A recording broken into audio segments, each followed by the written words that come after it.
साखर कारखान्यांच्या कर्ज वितरणास उच्च न्यायालयाने स्थगिती दिली आहे। 17 कारखान्यांना दिलेल्या 2265 कोटींच्या कर्ज वितरणास मनाई करण्यात आली। पुढील सुनावणी 19 सप्टेंबरला होणार आहे।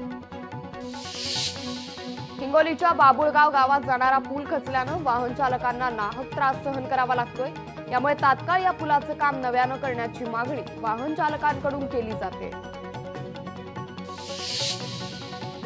अलिबागमधील परदेशी नागरिकांची फसवणूक करणाऱ्या कॉल सेंटरचा रायगड पोलिसांनी पर्दाफाश केला। रात्रीच्या वेळी 20 ते 25 तरुण हॉटेलच्या नावाखाली कॉल सेंटर चालवत होते। उत्तराखंडमध्ये अनेक ठिकाणी ढगफुटी सदृश्य पाऊस झालाय। पावसामुळे बद्रीनाथ राष्ट्रीय महामार्ग ठप्प झालाय, तर कांचनाला जवळील महामार्ग खचल्यानं वाहतूक बंद करण्यात आली। रविकांत तुपकरांनी शेतकऱ्यांच्या मागण्यांसाठी आंदोलनाचा इशारा दिलाय। रविकांत तुपकर वर्षा निवासस्थानी आंदोलन करणार होते, मात्र आंदोलनापूर्वीच पोलिसांनी त्यांना ताब्यात घेतलंय। परभणीच्या जैतापूर परिसरातील कब्रस्तानात बांधलेल्या अनधिकृत शौचालय संतप्त नागरिकांनी तोडले।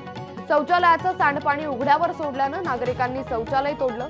याबरोबरच अनधिकृत बांधकाम करणाऱ्यांवर कारवाई करण्याची मागणी करण्यात आली।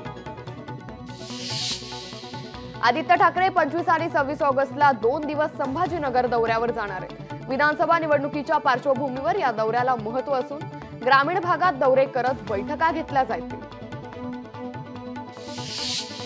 वरळीत अमोल मिटकरी यांना उमेदवारी देण्याचे बॅनर झळकले। वरळीत पुन्हा घड्याळ येणार अशा आशयाचे बॅनर लागलेत। या बॅनरमुळे राजकीय चर्चांना उधाण आलंय।